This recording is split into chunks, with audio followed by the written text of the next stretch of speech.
Olá, sejam muito bem-vindos e bem-vindas ao podcast do Age Free World, o espaço onde derrubamos as barreiras da idade e mostramos que o verdadeiro valor está no que você faz, independentemente da sua idade. Lembrando que etarismo é o nome que se dá ao preconceito contra pessoas com base na sua idade.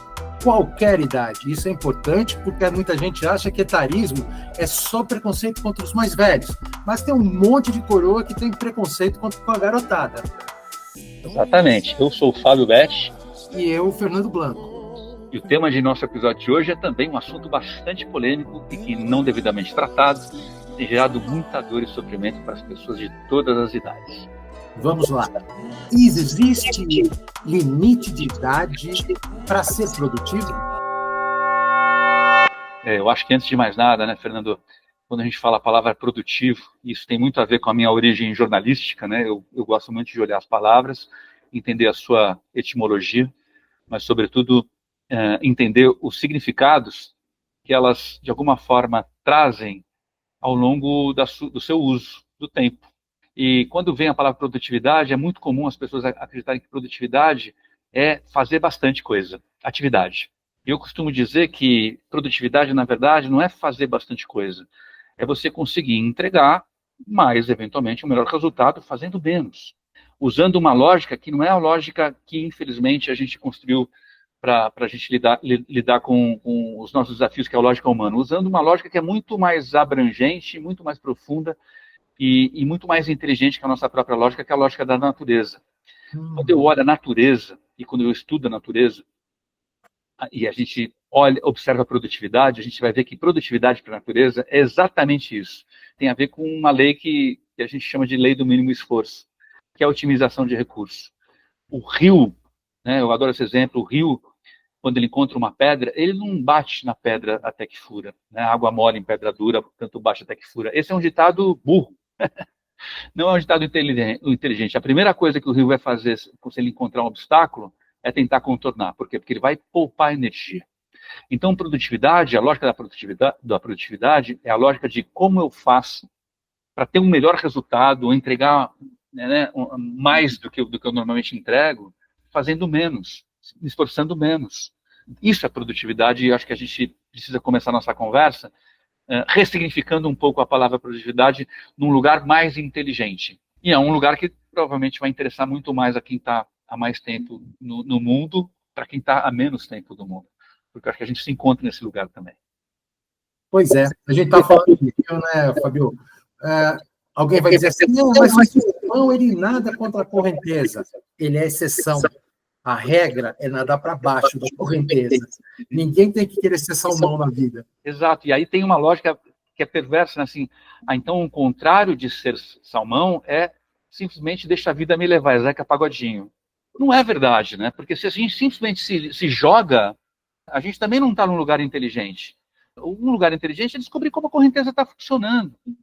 Quais são os padrões? De repente, né, quando a gente olha um rio caudaloso, você tem lugares do rio onde tem mais pressão, porque tem mais obstáculos, onde ele fica mais caudaloso. E tem outros lugares, como a gente falou no primeiro episódio, que eventualmente está mais com uma cara de um lago em movimento.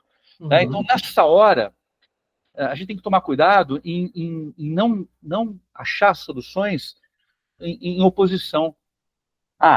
Então, já que eu não posso fazer igual ao salmão, que é exceção, né, tentar subir a correnteza, né, então eu vou fazer como o Zeca Pagodinho, né, deixa a vida me levar.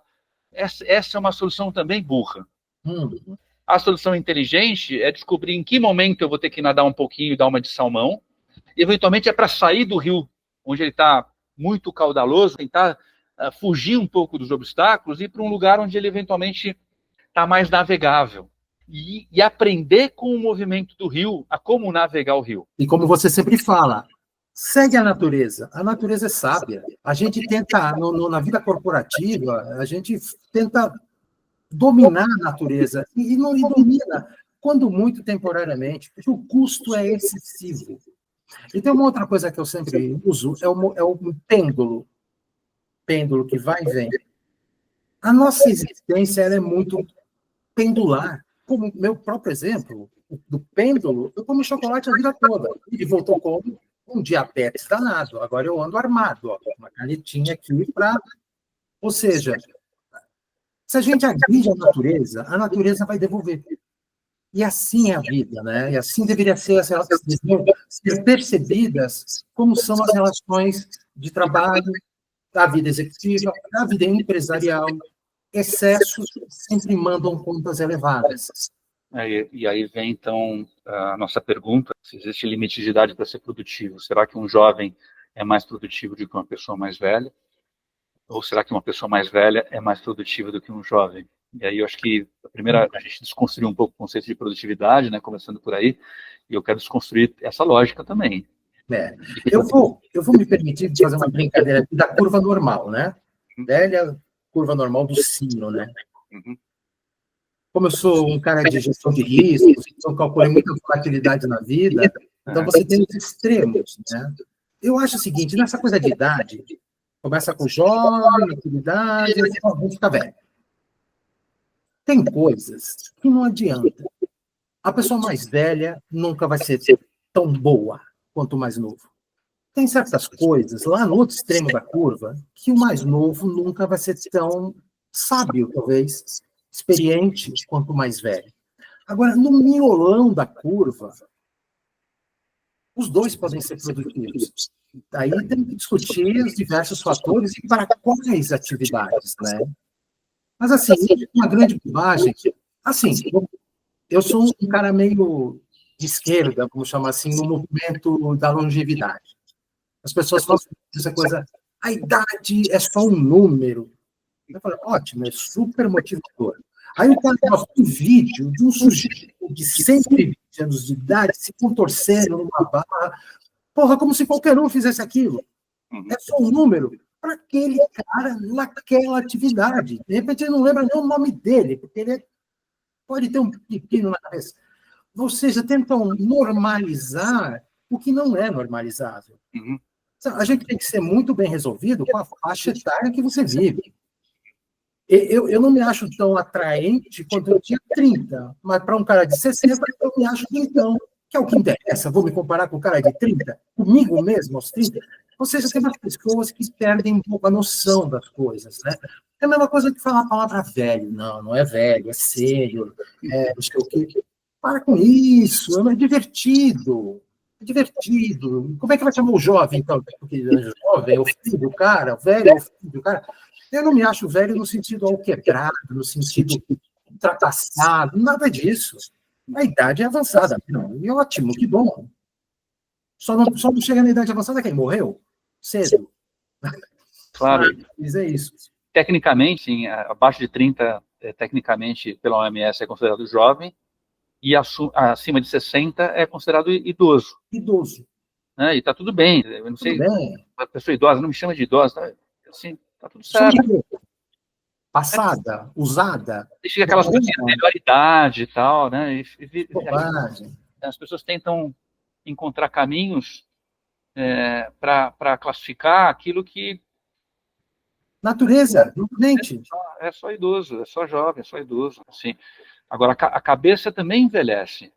Opa, que é o mais perigoso, eu diria. E acho que o exercício é como a gente deixa essa cabeça minimamente arejada para que ela tenha a sabedoria dos anos, mas que ela não use a sabedoria dos anos para não aprender mais, porque já sabe, porque já vi a situação, já sei como resolver. A situação é sempre inédita, por mais que ela lembre outras situações que a gente experimentou.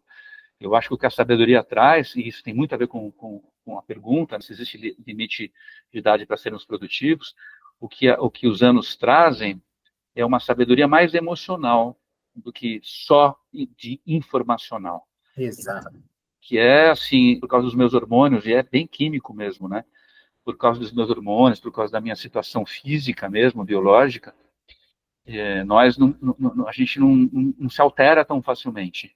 Uhum. Assim, porque as paixões são diferentes, a gente não é tão refém das paixões, por uma questão hormonal mesmo.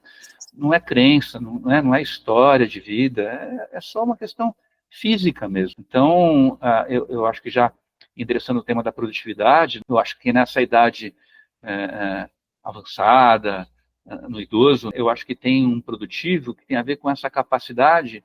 Nem todo mundo também tem, né? Tem muito velho aí que perde as estribeiras, não, não garante, mais uma vez, como você falou, né? Canalha tem de todas as idades. Uhum. Mas, em princípio, por uma questão meramente hormonal química, a gente pode usar essa nossa sabedoria física mesmo, emocional, para lidar com situações complexas sem perder tanto a cabeça, né? E gerar, sim, melhores resultados, ser muito produtivo. Isso, justamente. E, novamente, a idade. Eu era um demônio quando era novo. Novo até os 50, né? Não é dizer que eu fiquei maduro, esperto e estabilizado aos 30, não. Eu sempre tive uma imensa dificuldade para lidar com sacanagem. Eu tive sempre uma tolerância infinita, tibetana, para gente que não era lá muito inteligente. Entregava um negócio errado. Chamava, deixa eu te explicar, ó, não é assim, assado, cozido. Voltava errado de novo. Assado, cozido. Era um monge. Agora, vem me dizer que está certo e pegou por um caminho torto, aí eu perdi a lógica, né? E só me prejudiquei com isso. Então, quando eu faço mentoria com as pessoas e pego uns caras meio nervosinhos, eu explico muito. Agora, de tanto apanhar, Fabio, porque eu que apanhava no final, e prejudicou carreira, promoção. Parte é porque o hormônio desceu, e parte porque aquele espírito visigodo lá da guerreiro, bárbaro da Idade Média, aprendeu, em boa parte, que não adianta da pancada, né? Mas, assim, eu acho que eu comentei no último episódio, né, que, por exemplo, eu me vejo muito, muito, muito bom profissional que eu me contrataria para lidar com crise. Primeiro, que eu sou treinado em crise, né? Eu fui risk manager de vários bancos, então passei a vida com crises no colo, tendo que lidar com elas. Crises globais, enfim, crise societária.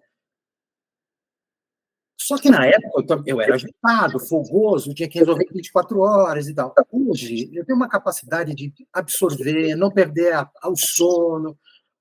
Essa é uma coisa clássica de. Eu sou muito um gestor de crises infinitamente mais produtivo do que o cara de 30, 40. Né? Eu tenho certeza que em cada faixa etária, o nível de senioridade, a gente vai encontrar pontos ótimos de produtividade. Agora, se virar para mim e dizer, nós precisamos achar uma solução de inteligência artificial para resolver esse problema, eu vou ser o mais improdutivo da turma. Eu sou ruim de tecnologia, assumido, né? Muitos anos de terapia para aceitar isso. Então, mas eu sou péssimo de tecnologia, então seria absolutamente improdutível, um símil dentro da sala de reunião. Agora, a crise me chama. Chama o Blanco, que ele falava o Meirelles. Chama o Meirelles, ninguém chamou, né? Chama o Blanco. Que ótimo. Você sabe que essa história do que depois de uma certa idade, tempo de vida, etc., tal, a gente se torna valioso, né? Tem um amigo que um dia eu espero trazê-lo aqui para conversar com a gente também. Ele tem 60 e poucos anos também. Ele é vice-presidente de uma grande empresa multinacional. E eu o conheci trabalhando para ele, na verdade, para a diretoria do qual ele faz parte, né, para o presidente, do CEO e para ele. Ele falou, sabe, Fábio, eu estou aqui, já tenho 30 anos de casa dessa empresa e tal, estou prestes a me aposentar, mas sabe o que realmente me desanima? É que os desafios que eu tenho hoje no dia a dia são pouco para mim. É o contrário. Ele não está no lugar assim, não aguento mais, não sei o quê, não. Que vem o desafio, eu vejo todo mundo ali se esfalfelando, né, assim, tô tenso, etc. Eu falo, pô, vocês não fazem isso? Eles não falam, nossa. Né? Então é interessante, é uma outra perspectiva. Porque normalmente se olha para uma pessoa dessa e fala assim, ele está cansado, né? Não aguenta mais essa cultura, ou esse jeito de trabalhar, ele não tem mais a contribuir, porque ele já deu tudo que ele podia, e quando na verdade ele está falando o contrário disso, eu não estou cansado. O que me cansa é não ter desafio à altura da capacidade que eu desenvolvi durante todos esses anos, porque, assim, eu quero mais desafios, não é menos. Só que, mais uma vez, quando as pessoas escutam mais desafio, parece que é mais quantidade. Boa. Não é isso que ele está dizendo, porque não faz nem sentido isso. Me dá mais trabalho. Não, me dá mais desafio difícil. Eu estou aqui, eu sou capaz. Eu desenvolvi uma sabedoria ao longo da vida para lidar com desafios mais complexos. Os desafios não têm sido complexos. E é isso que desanima ele. Adorei essa conversa, porque ressignifica um pouco essa lógica. O cara já deu o que tinha que dar, ou não está aguentando mais, não tem gás. Não tem gás mesmo para fazer quantidade. Não tem gás mesmo para fazer aquilo que já fez milhões de vezes. Mesmice. Porque não faz sentido usar o potencial que foi desenvolvido ao longo de uma existência para resolver problemas que são menores para esse potencial. Então, e aí vem a lógica, né, que a gente não falou tanto nisso, mas acho que eu faço questão de mais uma vez significar, né? Todo ser vivo, e aí eu vou incluir todos os outros seres vivos, é produtivo enquanto estiver vivo. Porque vai estar produzindo algo. No nosso caso, como seres vivos, estou falando só dos seres vivos, não estou falando da pedra, embora tem filosofias que acreditam que a pedra também é viva, mas eu vou falar só de um ponto de vista mais científico mesmo. Todo ser vivo faz autopoese. O que é autopoese? É a capacidade que tudo que é vivo tem de produzir a si mesmo. É cíclico. A gente está aqui conversando, e quando a gente está conversando, tem células morrendo, mas tem nós produzindo essas células que estão morrendo, e essas células produzem os órgãos que produzem as células. Boa. Né? Isso chama autopoese. Tudo que é vivo, das bactérias mais simples até o ser humano, se é que a gente pode se colocar nessa ordem de sermos mais sofisticados, né? Sempre falo que as baleias, né, as mais primitivas, estão há 30 milhões de anos e nós estamos há 300 mil anos. Então, quem é evoluído? Né? Mas o fato é que tudo que é vivo é produtivo, produz algo. E só que chega um momento que para de produzir, a si mesmo, pelo menos, quando morre, quando a autopoese cessa. É uma outra forma, em vez de falar o gato subiu no telhado, como é que está a avó? A autopoese dela cessou, né? Ela não está mais sendo autopoética. Ou seja, morreu, né? É uma outra forma. Ela não está mais produzindo a si mesma, vai ser uma outra lógica. Então, não existe idade limite para a produtividade, porque todo ser vivo vai ser sempre produtivo enquanto estiver vivo. Resta descobrir em cada fase de vida desse ser vivo o que ele produz melhor. É uma outra conversa. Você deu alguns exemplos, por exemplo, da pessoa com mais idade, situação de crise, né? Desafios mais complicados que vão fazer essa pessoa usar toda a sabedoria que ele acumulou, junto com essa capacidade emocional de lidar com desafios de um lugar menos apaixonado, menos afoito, para tomar de decisão. Mas o mais jovem, na sua fase jovem, e a gente se lembrou de nós 20 anos atrás, éramos bem mais jovens, não éramos jovens porque não tínhamos menos de 30, nós éramos bem mais jovens. O mais jovem, que você deu o exemplo da inteligência artificial, mas assim, tem sim a favor também a energia. Tem.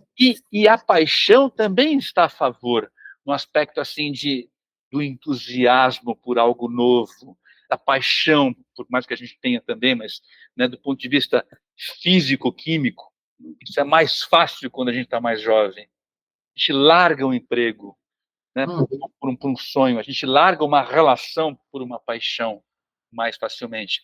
E às vezes é isso que a gente precisa produzir numa situação, por exemplo, de uma crise dentro de uma organização. Tem um lado de refletir mais sobre a crise, mas tem um lado também de ousar experimentar e tomar risco. Também vai ser necessário. Mesmo numa crise onde parece que um perfil mais idoso é o melhor, a gente também precisa, na crise, de pessoas ousadas que aceitam mais o risco, para ajudar esse idoso também a cotejar um pouquinho a experiência do passado, com possibilidades que ele não está enxergando no presente. Porque, por mais que a experiência que a gente acumulou ajude a gente a lidar com crise, ela é sempre inédita. Fabio, faz 1 ano e meio, mais ou menos, 2 anos, eu entrei num time para co-liderar, não sozinho, o lançamento de um cartão de crédito super inédito no Brasil. 60 anos de idade do time. Agora eu estou com 62, quase 3. Amigão, eu nunca tinha trabalhado com cartão de crédito na vida. Eu não tinha um cartão de crédito na minha carteira há uns 7 anos.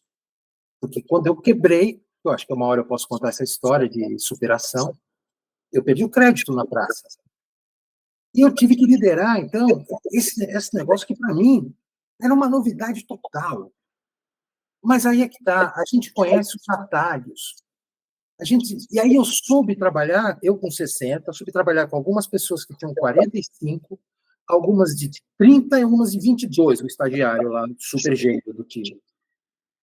Então, era uma coisa tão bem fitting, sabe? Então, assim, eu tinha uma contribuição, mas pela essa estabilidade, porque a pressão era enorme, e eu sabia, de alguma forma, peneirar, né? O moleque... Então, assim, o que acontece? Você diz assim, a gente pode fazer desse jeito, mas como será a reação financeira dessa hipótese? O moleque jogava na planilha 5 hipóteses diferentes em minutos. Nem o cara de 35, nem o de 45, muito menos eu de 60, conseguiríamos ter essa produtividade. Ou seja, o cara de 20, ultra capacitado, super motivado, super com aquela adrenalina, maravilhoso. Aí, essas informações subiam para a turma do meio. E a turma do meio sabia das ponderadas.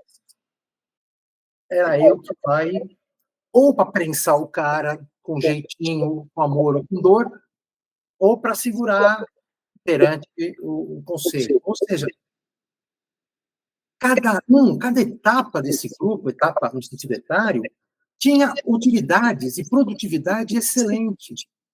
Agora, se só põe garoto, não dá certo. Se só põe veterano, também não dá certo. Também não dá certo. Então, assim, eu sou tão a favor da mescla de equipes, e esse é o papel da liderança, e é isso que eu não vejo a liderança fazendo. As lideranças, hoje em dia, só estão preocupadas com o cumprimento de meta. Vender, vender, vender, cortar custo, cortar custo, cortar custo. E quando tem uma fusão ou uma aquisição, os aspectos humanos não são considerados. Só considero o quê? Valor de mercado, quanto entra no meu bolso, os bônus. Ou seja, aí voltamos àquela crise do capitalismo, que eu acho que vale Com certeza vai valer. Né? Porque ela está mexendo com as idades, com as pessoas, e de todas as idades, inclusive. Mas, olha, assim, voltando, não existe limite de idade para a produtividade, desde que você ache onde, naquela faixa etária, a pessoa pode ser útil. Porque são assuntos diferentes. Se botar o estagiário para discutir com o nosso amigo lá que não entregava nada, assim, ó, não tem fit. Se botasse eu planilhar, não ia ter fit. Agora, a gente conseguiu montar uma equipe multidisciplinar e multietária. E foi maravilhoso. Quem nos acompanha no podcast não sabe, mas vou revelar.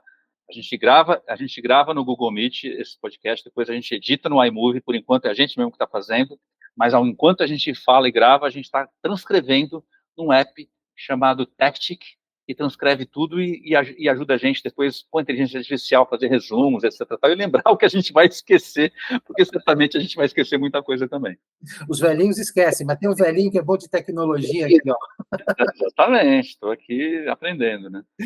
Mas, olha, um assunto que é muito bacana e que é muito mal trabalhado, na minha opinião, é essa história assim, dentro da empresa, pela primeira vez, nós temos 5 gerações trabalhando juntos.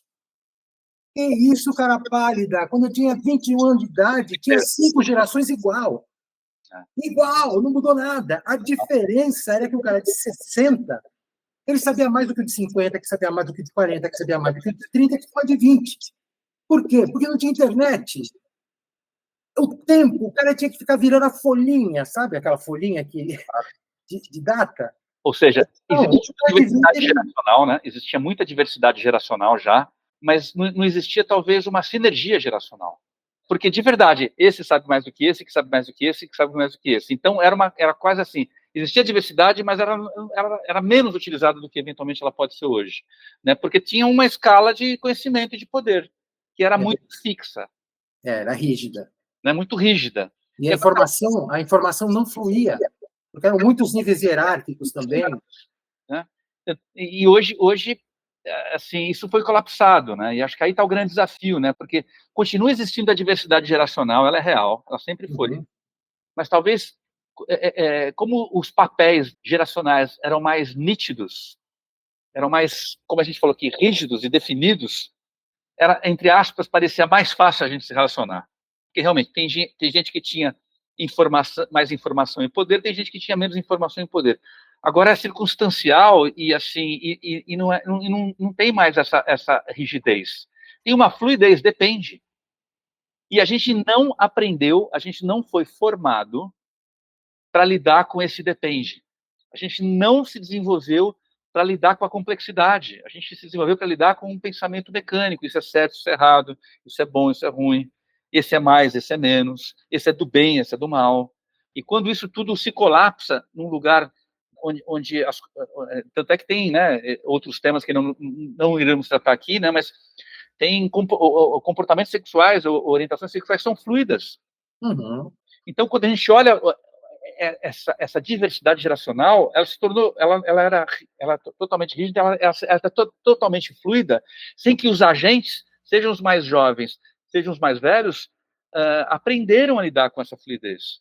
Os mais velhos, às vezes, ficam saudosos naquele tempo, né, era muito mais fácil, etc. Tal, e os mais jovens, que não têm a referência daquele tempo, eles ficam, mais uma vez, no sentido pertencendo, né? Esse mundo eu não quero. Eu não quero ajudar a contribuir. Agora, são os mais jovens que estão começando a liderar as organizações. E eles também não têm esse ferramental para lidar com a diversidade direcional fluida. Olha só que interessante, os dois lados não têm. E aí você vê o preconceito, etarismo acontecendo dos dois lados. E é por isso que a gente está aqui. Porque antigamente, era muito mais simples de entender. Todo mundo sabia, era só entrar numa reunião, você tinha 20, tinha 30, tinha 40, tinha 50, tinha gente de todas as idades na sala. Eu, naquela época, nem respirava na reunião. Você não podia respirar, mas estava ali como um escravo para tomar nota e espero que não te perguntem nada, você não vai saber. Era visível que o de 30 sabia mais que o de 20, o de 40 sabia mais do que o de 30, o de 5, não que fosse mais inteligente, mas ele tinha mais vida, tinha absorvido mais informação. Aí o que acontece? A minha geração, a minha, mas eu tenho a vida corporativa clássica, né? A gente começa a tentar pular. Chegava uma hora que cansava. Eu quero ser diretor. Não, você não está pronto. Tem que fazer mais idade. Puta, eu virei diretor adjunto de um banco maluco todo, que com 32 anos de idade. Foi meio fenômeno na época, tipo um menino prodígio. O que eu fiz de bobagem, Flávio? O que eu fiz de bobagem? Eu não tomei decisão errada, mas o emocional, foi um brinco, eu não tinha inteligência emocional, eu tinha estupidez emocional. Porque eu era muito nervoso. Não tolero sacanagem. Bom, era sacanagem de dia, de noite, era... Porque é um mundo muito agressivo, o mercado de banco de investimento daquela época, hoje mudou. Então, o que mudou hoje, quando você fala dessa fluidez que não está bem resolvida, é que, de repente, um cara de 60 tem um CEO de 40. Exato. Se eu não sou um cara bem resolvido, e sou, com a graça de Deus, eu ia dizer, puta, esse moleque não sabe o que está falando, esse moleque não sabe fazer gestão, esse moleque não é líder. O moleque é bom pra caramba. Bom pra caramba. Só não... Vai pintar alguma situação que eu vou ser vítima. Assim como deve ter 30, cara de 30, que é melhor do que o cara de 40. Por quê? Porque naquele assunto ele rapou a informação que está disponível no mercado, é um gêniozinho. Então, a gente tem que saber extrair o melhor das pessoas. Lógico, onde falta idade, bota um mentor por perto. Onde está lá em cima e falta aqui, traz um garoto mais esperto e não fica tentando abafá-lo. Deixa voar, deixa brilhar. Que esse é um dos grandes problemas que eu vejo também na liderança. Bom, isso não é nem de hoje, né? É o líder que quer abafar, que é o cara inseguro. Eu, como sempre, deixei os caras voarem, sempre levei na reunião junto. E eu sou de uma época que o chefe não levava na reunião, porque dizia, eu vou te proteger, esse ambiente lá é meio pesado, tem coisa lá que nem é bom você ouvir. Imagina você falar hoje isso para alguém. Não, eu vou te proteger. Seja o que tá pálida? Eu quero aparecer. Exato. Não, mas todo mundo pode ser produtivo, desde que ache o seu nicho de competência, né? Onde a sua competência possa ser utilizada na plenitude. Aí você vai ser herói, dos 20 aos 80, né? Uhum. E aí a gente precisa aceitar, talvez, me ocorre aqui na minha reflexão, aceitar 2 desafios ou dissonâncias. O primeiro é químico hormonal, e sempre existiu. Uhum. É um desafio que sempre fez parte do jovem se rebelar contra o mais velho, desde a adolescência, para ele poder crescer. Então, existe esse primeiro desafio, que é um desafio dado, sempre existiu, e a gente sempre teve que lidar com ele. Agora, exatamente. O segundo desafio, eu acho que ele é mais novo, digamos assim, né, tem a ver com esse, que é um desafio cognitivo. Né? E eu vou pegar a nossa própria metáfora que surgiu aqui do rio, do salmão, né? Talvez para nós, né, a gente aprendeu e acreditou, e talvez muitos de nós ainda acreditam, que o certo é sempre fazer como o salmão. Lutar contra a correnteza, porque assim é a vida. A vida é dura, sem esforço não tem resultado, etc. Tal. Então a gente encarou isso como uma regra universal. E o mais jovem, por sua vez, pelas observações e convivências que eu tenho com públicos mais jovens, ele não consegue ver isso nem como exceção. Então, ele não quer, de maneira alguma, vivenciar a experiência do salmão que tem que lutar contra a correnteza. Então, quando vem a exceção que vai existir, como exceção, não como regra, se torna um desafio para o mais jovem. E aí a gente vai vivenciar situações ou indicadores que a gente não gostaria de ver, né? E são jovens desistindo quando vem essa exceção. Até porque o mais velho diz que isso não é exceção. Diz que é regra. Então aí fica difícil mesmo, né? Porque se o jovem não vê isso nem como exceção e o mais velho diz que a regra é essa, tem como a gente se encontrar no meio do caminho. É um movimento onde os dois lados, nem a palavra para mim, eu não gosto da palavra ceder, mas os dois lados têm que se deslocar. Eu gosto mais dessa expressão do que ceder. Deslocar. O mais velho que tem que se deslocar de uma consciência que foi automatizada, onde a regra é, né, salmão é feito para subir a corrente sempre, custe o que custar, e o mais jovem, vivendo em outro mundo, de alguma forma já automatizou também, porque não demora muito para automatizar certas crenças e comportamentos, não faz sentido nenhum subir a corrente em nenhuma situação. E a vida vai ser isso. Né? De vez em quando a gente vai ter que lutar contra a corrente, e outras vezes a gente vai ter que se deixar entregar na correnteza, e outras vezes a gente vai ter que estudar um pouco o comportamento do rio para entender o que eu vou fazer. Se eu me entrego mais ou se eu luto mais. Né? E às vezes eu descubro caminhos alternativos que não é nem de luta, nem de se render. É alguma outra lógica que está no meio desses dois lugares, e se a gente tem um mindset, ou seja, uma crença fixa, seja de um lugar, ou seja em outro, a gente não vai conseguir descobrir essas outras possibilidades. Agora, eu vou pegar 2 ganchos do que você falou. Para você subir a correnteza, você tem que estar muito energizado, e a energia vem da cabeça. Essa palavra do ciclista, ex-ciclista profissional. Quando a cabeça está ruim, você pode estar ultra treinado fisicamente falando, que você não vai entregar, não vai andar bem, porque a cabeça é que dá o sinal. Então, subir a tal da correnteza do salto que o salmão faz, o salmãozinho nosso, profissional de 20 e poucos anos de idade, tem que estar com muita vontade. E você disse agora há pouco, a turma está abandonando, né? Não quero mais essa vida. E aí eu volto porque eu já comentei, o que eu falei, aliás, eu falo diuturnamente, a liderança está falhando. Porque a liderança só fala em meta, em meta, em meta. E o cara olha assim, mas escuta, cadê meu crescimento nessa história toda? Porque isso é uma coisa que a gente, não sei se a gente já falou antes, fora do ar, ou falou no outro episódio. Meu, tem a 20, eu tenho a 60, você quer crescer. É isso. Só pangaré que quer ficar, sabe, virando página e rezando para chegar ao fim de semana. Eu não, você não. Eu trabalho 24/7. O jovem também, desde que devidamente estimulado. Desde que o cara sinta uma recompensa. E passa a recompensa não é só dinheiro. A recompensa é reconhecimento, é valorização, é crescimento. O cara precisa ter uma perspectiva de futuro. E hoje, a sociedade está sem perspectiva de futuro. Por isso que eu estou super feliz com esse projeto e com outros que eu estou armando aqui nessa minha nova vida, pós-carreira corporativa, porque eu estou rejuvenescendo. Parece que eu tenho 20 anos de novo.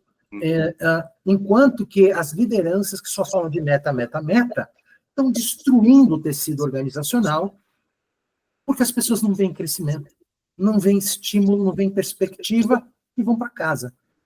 Às vezes sem emprego, muitos sem emprego. A gente vai chegando aqui para o final do episódio, mas eu queria pontuar isso que você trouxe, né?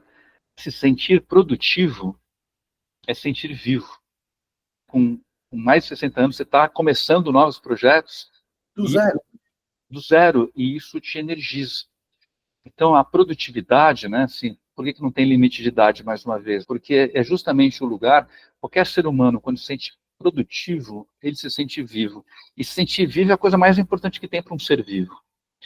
Agora, se eventualmente isso não está ocorrendo, né, você tem todo essa debandada, tem vários fenômenos aí, né, cada hora inventam um nome diferente, né, quiet quitting, né, tem várias expressões para descrever esse desânimo, esse desalento com relação ao trabalho.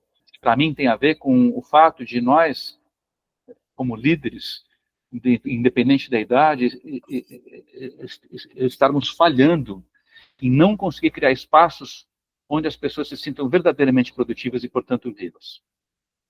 Eu acho que esse é o grande tema e acho que tem muito a ver também com...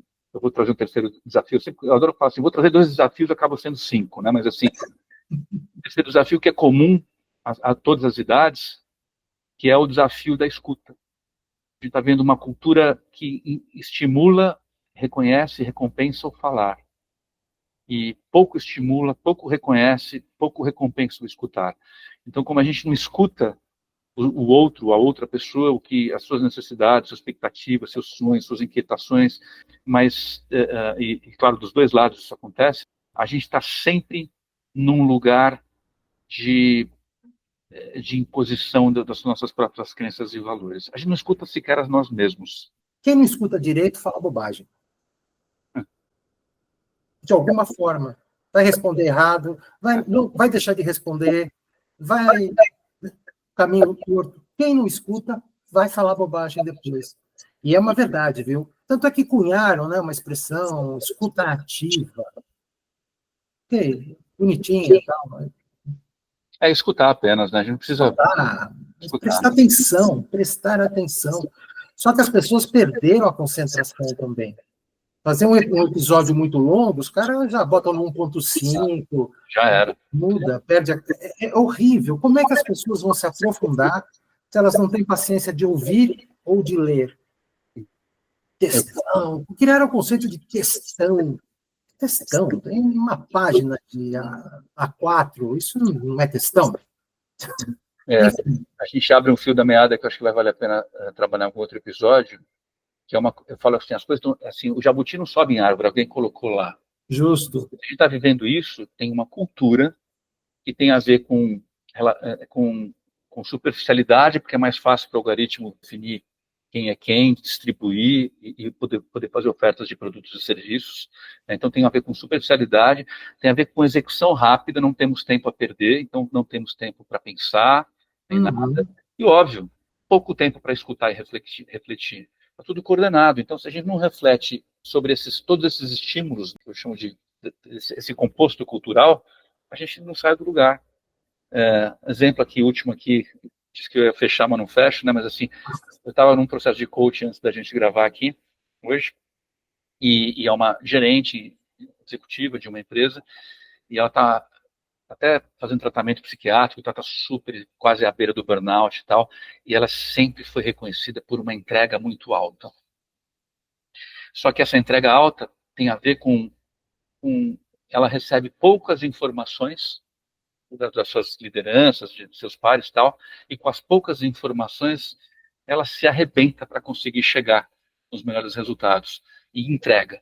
E por que ela simplesmente, na hora que vem as poucas informações, ela não faz perguntas, ela amplia um pouco a reflexão daquilo que está chegando para ela, porque a cultura está todo coordenada, o líder não quer se explicar muito.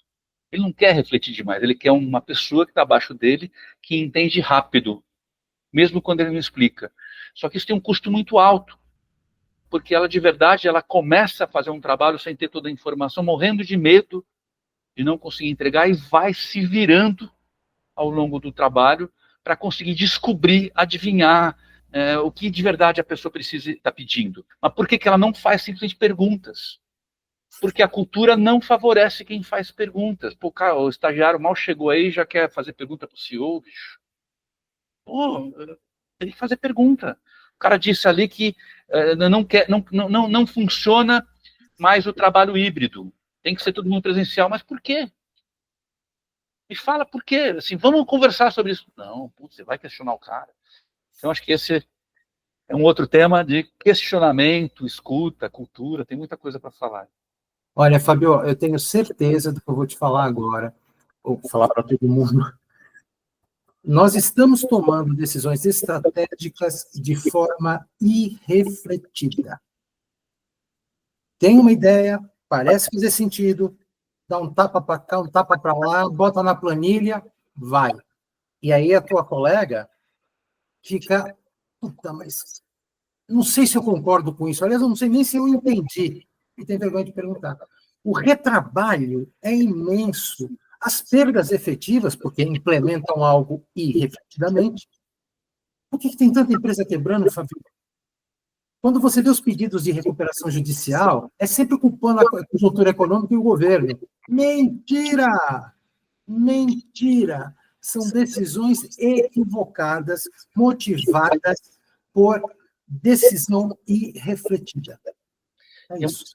É muito louco, né? Porque quando a gente olha para a nossa história etária, qual é a fase da vida onde a gente mais faz perguntas? A fase onde a gente faz mais perguntas é na infância. Bom, eu tenho uma netinha agora. Exatamente. E a gente vai aprendendo e as perguntas incomodam. E a gente vai, aos poucos, perdendo a coragem e a curiosidade, porque as perguntas refletem uma curiosidade de saber mesmo. E depois nós todos nos encontramos, sejam jovens, sejam mais idosos, num lugar de fazer e refletir. Então, eu não sei se do meu lado professor, eu fico barbarizado com a falta de perguntas. Ainda mais eu, com esse cabelo branco, com essa experiência toda, eu acho que todo mundo devia ficar me fazendo pergunta. Mas não fazem. É misto de pressa, com receio de perguntar. É um negócio incrível. Uma autossuficiência também, sabe? De muita gente. É crítico. Outro dia eu estava com um sócio fazendo um trabalho, ajudando numa reunião de um comitê executivo de uma grande organização. Tinha seu CEO, tinha seus VPs e tinha os diretores, ou seja, tinha 3 níveis. E tinha lá um desafio para eles lidarem. A gente falou assim, vamos ficar em 5 minutos só fazendo perguntas. Depois de um silêncio de 1 minuto, eles começaram a dar respostas. Eles não conseguiram, pessoas de altíssimo nível, conseguiram sequer fazer uma única pergunta. Caramba! Então é assustador o lugar que esta cultura imediatista, superficial e de execução rápida e refletida está levando as organizações e a sociedade como um todo. E aí está uma pista. Como que a gente resgata essa sabedoria que está dentro da gente, que a gente exercitou durante bastante tempo, que é a sabedoria da criança e até das pessoas muito mais jovens, e é uma sabedoria que a gente necessita hoje na idade adulta. Seja a idade adulta do jovem, seja a idade adulta do idoso. Que nem criança. Mas por quê? Mas por quê? Você responde, aí a criança faz, mas por quê? Então, essa capacidade perguntadora, investigativa do porquê, talvez dê também um belíssimo tema para um outro podcast. Então, como vocês estão vendo aqui, meus amigos e amigas, cada podcast a gente abre uma porta, mas a gente termina com milhões de janelas também abertas. Acho que esse é um dos princípios aqui do nosso podcast. A gente sabe como a gente começa, mas a gente não tem muita clareza ainda, muita nitidez de como a gente vai terminar. Mas a gente tem que terminar porque eu já imagino que já superamos os 30 minutos aqui. Quando a gente editar, a gente vai descobrir. Eu queria dar um muito obrigado aqui, se o Fernando também topar, a gente vai fechando aqui, né? Mas um muito obrigado por vocês nos acompanharem. Mais um episódio do Age Free World, onde a gente procura desmistificar o preconceito etário e a gente mostra que o valor de uma pessoa está no que ela faz e não na sua idade. E no próximo episódio, né, Fábio, a gente vai falar sobre ninguém é obrigado a trabalhar até morrer. Esse é um tema sensacional. Vou contar algumas histórias minhas de participação em conselho de administração quando eu era mais novo. Beleza? Maravilha, gente. Até logo mais. Um abraço carinhoso. Até. Tchau.